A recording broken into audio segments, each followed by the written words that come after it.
Halo semuanya, kembali lagi nih di channel aku. Hari ini aku mau cerita tentang makhluk kecil, botak, dan penghasil uang secara instan nih. Udah tahu ya? Yah, tuyul.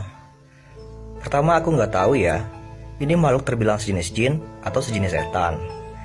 Tapi tuyul memang dipercayai benerannya bagi sebagian manusia di negara kita ini. Orang biasa menggunakan tuyul dalam pesugihan penghasil uang sebagai alat pencuri uang yang kasat mata.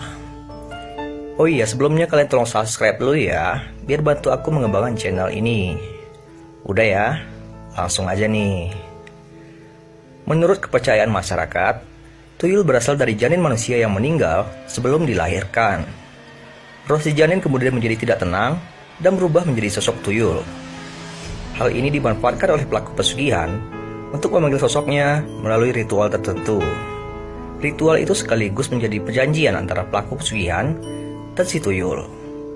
Kebiasaan tuyul mencuri uang tidak terlepas dari keinginan manusia untuk menjadi cepat kaya secara mudah tanpa harus berusaha. Sifat malas dan licik manusia juga akhirnya menghasilkan makhluk tuyul ini. Makam Mujan Tulungagung, Jawa Timur sangat dikenal sebagai tempat orang melakukan pesugihan tuyul. Ada sebuah kisah pesugihan tuyul yang cukup terkenal di daerah ini. Dikatakan namanya Aryani. Di zaman yang serba materialistik, orang terkadang melakukan apapun untuk menghasilkan uang.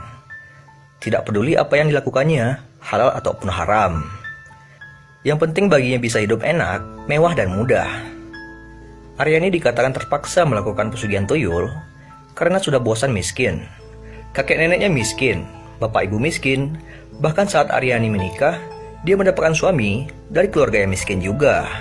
Yang lebih mengenaskan, suaminya ini pemalas dan suka main judi. Wah, ngenes banget ya. Aryani sering dibuat sakit hati oleh suaminya. Tidak hanya sakit hati karena tidak pernah diberi uang belanja, bahkan uang yang didapatkan Aryani dari bekerja pun masih direbutnya. Karena kesulitan uang inilah, Aryani kemudian mendatangi Makam Mujang di Tulungagung, Jawa Timur. Suatu malam, sehabis mengunjungi Makam Mujang, Aryani bermimpi didatangi oleh sosok anak botak yang menangis dan meminta air susunya.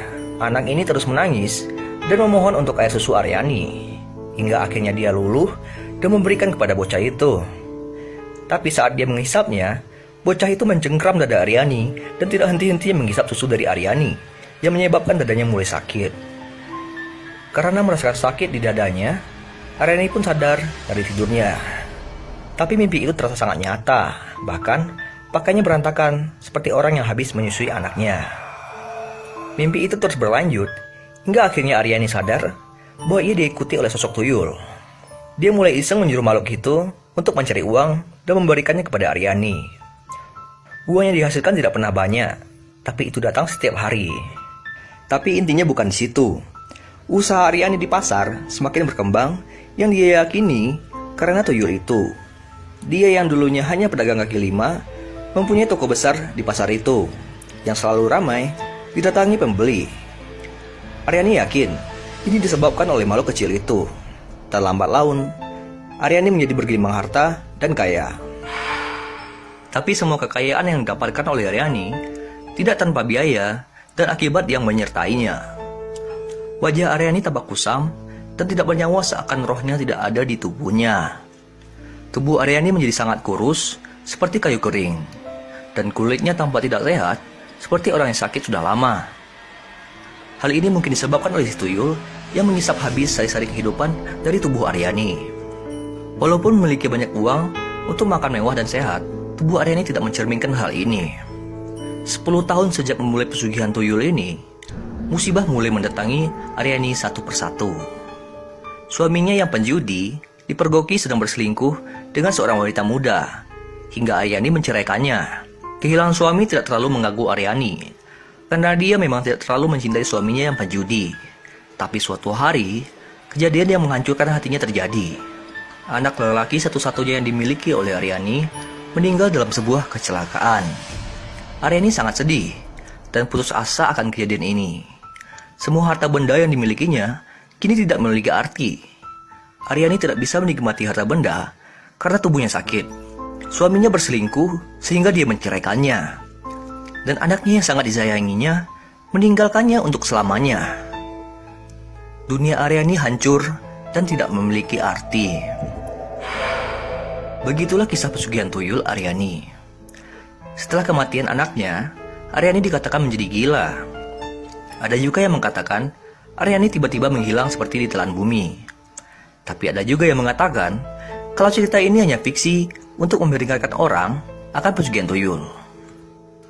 Apapun itu, pesugihan tuyul merupakan sesuatu yang tidak baik dilakukan karena termasuk syirik.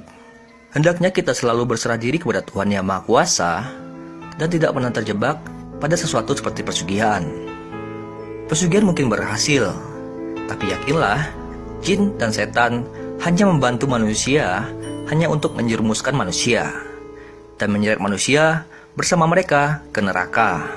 Sekian cerita pesugihan tuyul. Apabila kalian punya kritik dan saran, tolong tulis di kolom komentar ya. Terima kasih sudah menyaksikan. See you next time.